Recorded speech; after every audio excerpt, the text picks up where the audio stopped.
Cunca, eu Nossa, estou achando coisa. porreta tudo que você está citando quando você fala da Bahia, você fala do Milton Santos, você falou do Valdir Pires, tudo que você está citando da Bahia, eu estou achando porretão. Agora aqui, o Giovanni é um companheiro nosso que está sempre aqui no chat assistindo a gente, está aqui desde que o canal começou, e ele falou, ele mora aqui em Amélia Rodrigues, que é a 1 hora daqui de Salvador, dependendo se você correr um pouquinho, até um pouco menos, né? Perto de Feira de Santana. E ele escreveu um negócio aqui, eu também ouvi muito isso, viu, Giovanni? Que é aqui, ó. Já comi, já bebi e meu voto é para Valdir. Ele falou assim, escutei muito isso na minha família. Eu escutava isso quando era criança também, que eu me lembro disso. O Valdir Pires, né, é muito querido aqui, mesmo, né? Porque fez muito, né? Tentou e fez, e também tentou e às vezes não conseguiu, né? Mas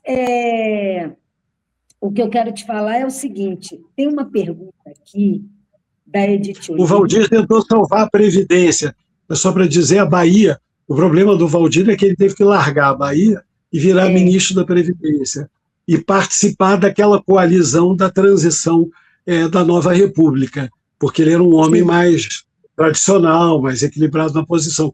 Mas acho que se resgatar a tentativa de desenvolver uma estratégia da Previdência de outro tipo, o Valdir fez. E a direita arrebentou a Previdência, né?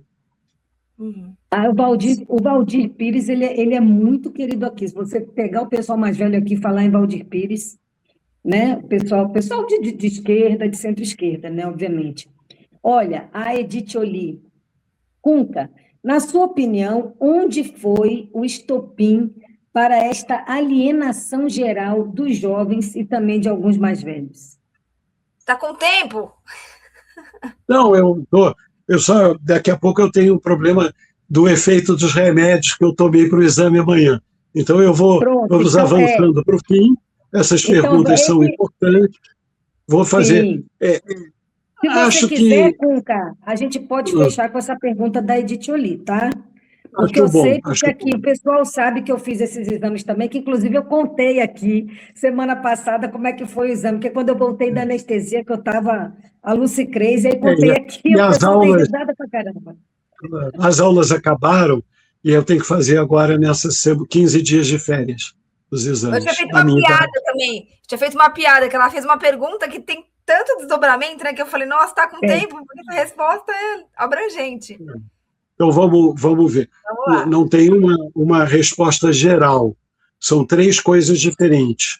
Houve uma emergência juvenil parcial num período que acompanhou o racha do PSOL com o PT, o Boulos, vários movimentos novos, coletivos feministas novos, que mobilizou-se em parte no paradoxal dos movimentos de 2013, que não foram só movimentos de direita, eram movimentos que queriam avanços feministas, avanços juvenis, críticas aos governos do PT e queriam avançar além da pauta que estava colocada. A direita veio também e dominou essa cena. Isso um sujeito chamado Luiz Tapia, boliviano, ele explicou, olha, tem ali 50%, pode ir para lá, para cá. Na Bolívia foi para a esquerda com Evo, e no Brasil, naquele período, foi para a direita. Então, os movimentos, o Passe Livre, vários movimentos de juventude foram importantes, e esses movimentos se renovaram e colaram com Lula, protegeram o Lula, o Ele Não das mulheres, as Marielle, vêm todas daí. E, de repente, essas forças que iam fazer uma crítica ao PT e uma ruptura com ele, compreenderam que tiveram que sustentar o Lula. E isso, então, produziu, antes da pandemia, uma aproximação que fortaleceu e acompanhou a saída do Lula da cadeia, em que esses movimentos foram se encontrando e a gente ainda teve algum respiro, mas a gente não tinha conseguido fazer essa agenda. A agenda do passe livre, do transporte gratuito, do direito das meninas, não é? Da questão do aborto legal, uma série de questões significativas que estavam postas. A direita arrebentou essas agendas, a esquerda não sustentou e a gente se dividiu.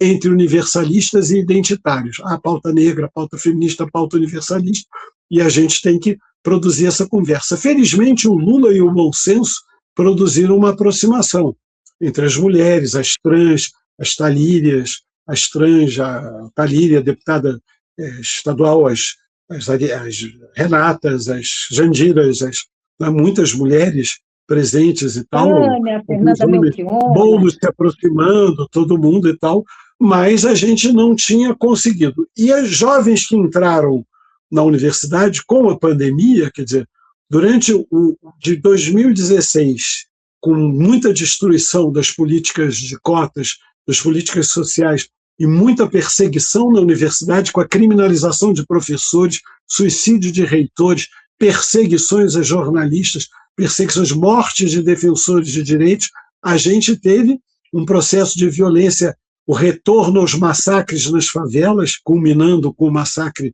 do Rio de Janeiro, em Vila Cruzeiro e no Alemão, e com ambivalência, porque o prefeito não propôs, parte até... Tem gente no PT que aprovou o massacre, então é muito complicada a perda de nitidez. E com a pandemia também teve um esvaziamento e um processo ainda mais duro de sobrevivência. E quando teve um retorno ou ávido por estudar ou ávido por trabalhar.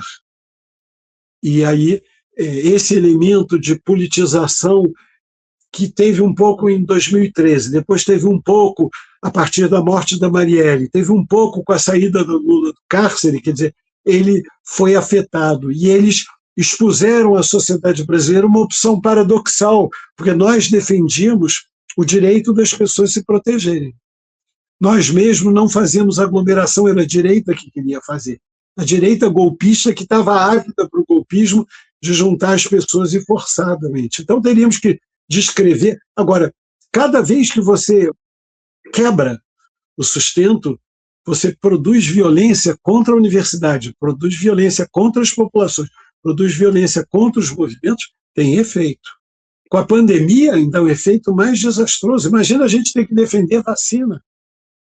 A gente tem que defender a vida, ao mesmo tempo, sabendo que empregadas domésticas, enfermeiras, entregadores estavam expostos, tinha que explicar para eles como é que era a nossa posição, porque nós fomos fazer esse projeto para a favela, porque as classes populares não podiam se isolar, estavam expostas, não podiam ficar em casa sem água, sem higiene, sem meios protetivos, os trabalhadores não podiam ficar sem EPIs. O debate da saúde nos salvou. O debate da saúde nos salvou. Nós ganhamos aí. Mas, mesmo assim, eles elegeram o general que foi ministro da Saúde. Elegeram. Teve 200 mil votos aqui. Agora, nós vamos ter que escolher Nízia ou esses quadros. Quer dizer, nós vamos ter que produzir algo que explique. Agora, para isso, a gente precisa conseguir debater com a juventude. Aonde?